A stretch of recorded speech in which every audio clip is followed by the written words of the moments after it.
Why, hello and welcome everybody. It is Pohx again. So today I want to go ahead and kind of go over some of the defensive mechanics of the character that I've been playing right now in the Hardcore Breach League. She's a level 92 Blight. It's actually Blight plus Abyssal Cry build now, which I'll showcase in some other future videos, but I felt that this is kind of an important video to make.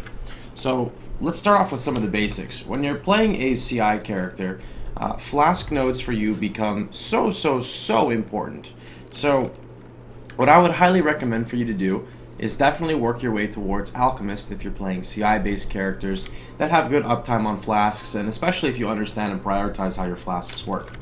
So let's get with the basics.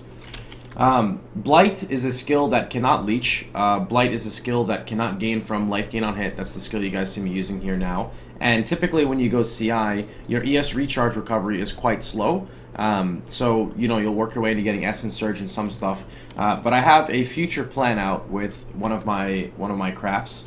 I plan on swapping, and this is kind of an endgame approach, so if you don't understand this, just skip ahead. But I'm going to switch my belt to an Oxium belt, and I'm actually going to craft an Elrion ring, which I've never done before, so it should be a lot of fun. And I kind of have a little ward pad here as to what I'm going to do, and this might not make any sense, but I'm going to try to explain it to you guys, because this kind of goes hand in hand with what I'm doing.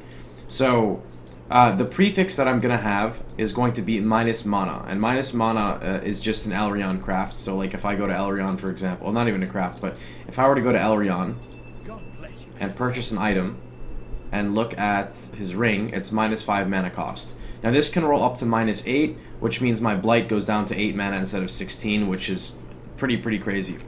So on this, I'm gonna craft. I'm gonna have to basically regal right away, and on my regal, my goal is to hit essentially all resist or fire resist.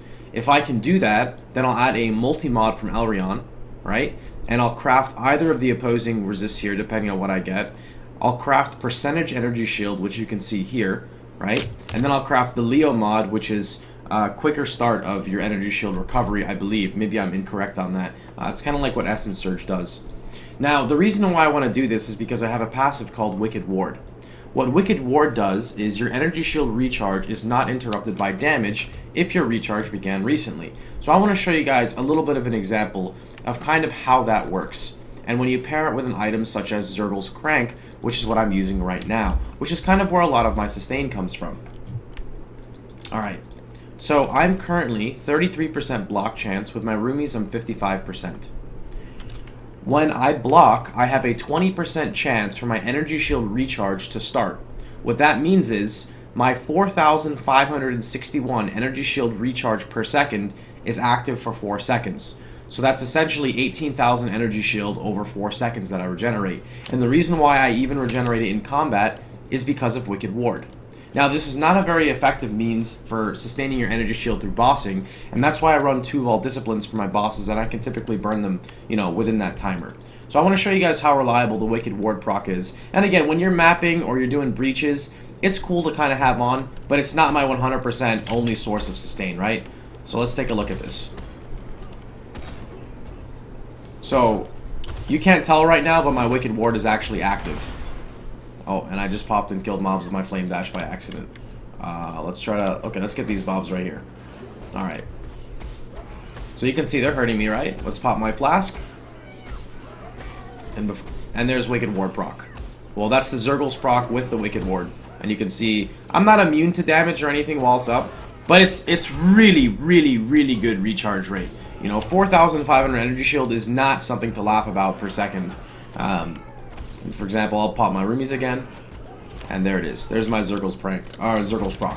So that's why I decided to use this staff, because it adds spell damage, +1 gems, decent block chance, and a chance of your ES recharge to start. Again, I will say that it's not very good in terms of bossing, but for things like breaching, when you have just mass amount of monsters attacking you, I feel like it's pretty solid.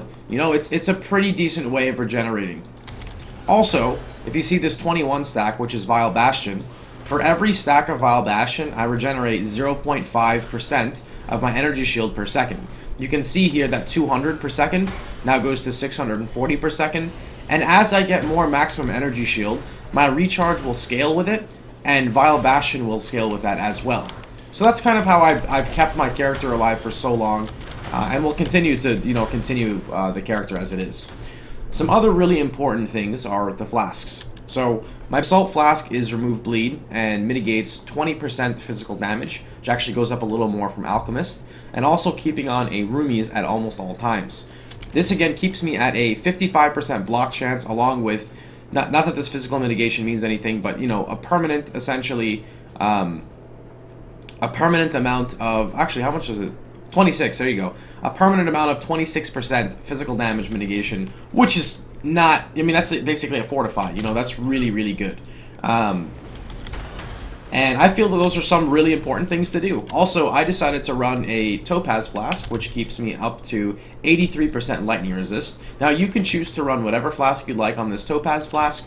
I like immunity to shock, and, well, immunity to shock doesn't really matter, but I like Topaz because lightning is kind of like the most RNG element. Sometimes it can hit you for 1, and sometimes it can hit you for 1,000, and if it crits you, maybe it's 10,000, and now you're in standards, so that's no fun. But I totally could understand running, like, a cold flask for, like, these cold breaches. I think cold breaches are the most terrifying.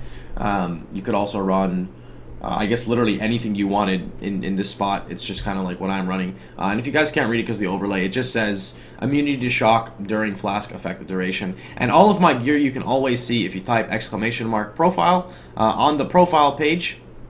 You can see all my gear currently up to date. Obviously, if I make a new character or this character dies and gets deleted, it won't be there. But for the sake of this video and now, it's there.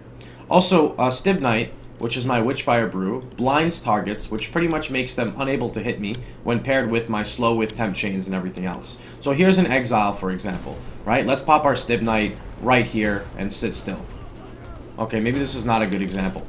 Okay, there we go. there we go, now it worked. It's kind of RNG because, you're playing with blind. But for the most part, it works out really well.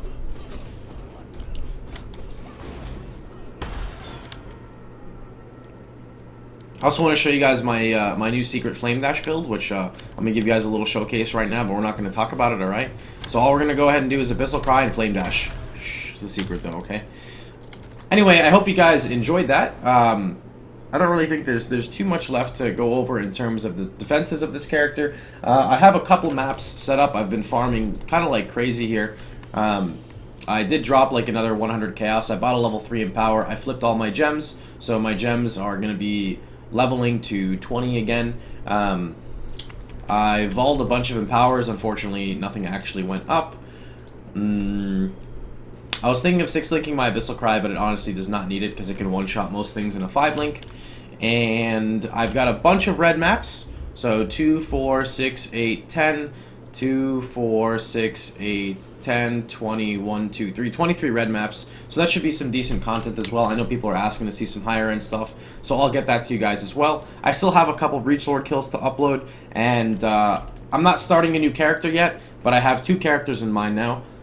There was one guy who was pushing ladder. I don't actually know his name, but I think he's top 20. That's what people are telling me. And he's playing a Combs Fire Trapper. So I was pretty curious to kind of see exactly how he was going about doing that.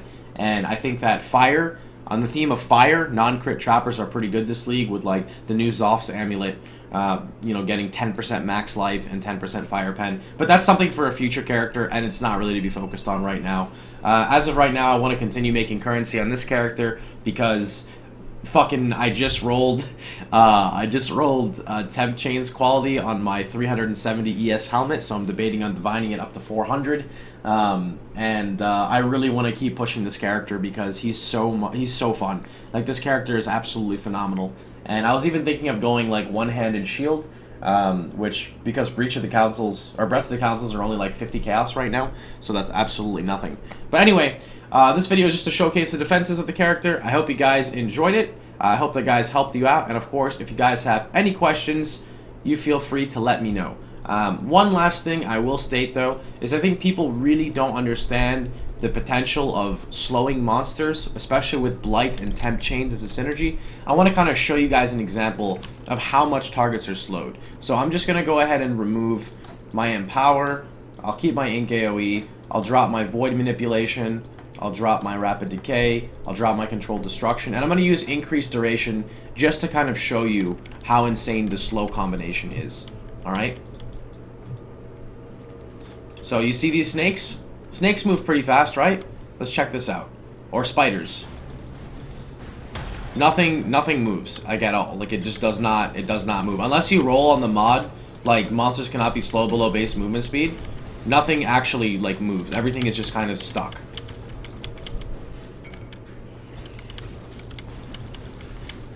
You can see here, like, they haven't even attacked yet. Literally frozen, like, legit.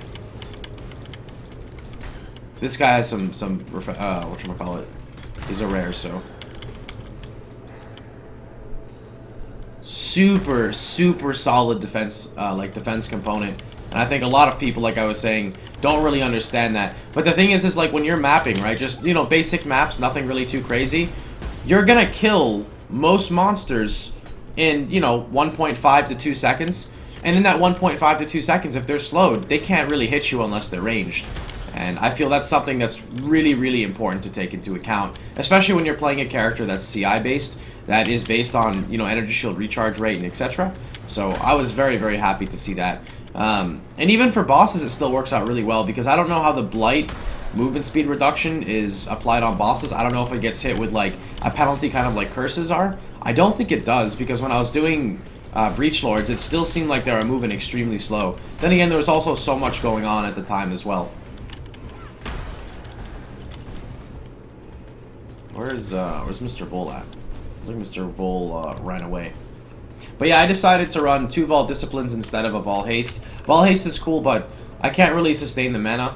16 mana cost per second is like a lot. So that's why I really need to do an Elrion craft to make sure that, well, it's not 16 a second. It's actually like 64 a second. That's why I need to do an Elrion craft though, so I don't have to worry about that at all. And here's going to be an example of Abyssal Cry, which is something that I set up here recently to do. If you're curious to know, that's how much damage it does. Aw, feels bad man didn't one-shot. It's pretty solid though. Anyway, like I said, I hope you guys enjoyed the video. If you did, please feel free to like, share, and subscribe. Remember, for people who are skipping through, this is basically a like 2-link Blight, so no, this is not what my character actually looks like. it's just unlinked for the sake of showing you guys. But I hope you guys enjoyed the video, and as always, if you did, please feel free to like, share, and subscribe, and I'll see you guys all tomorrow. Take care, everybody.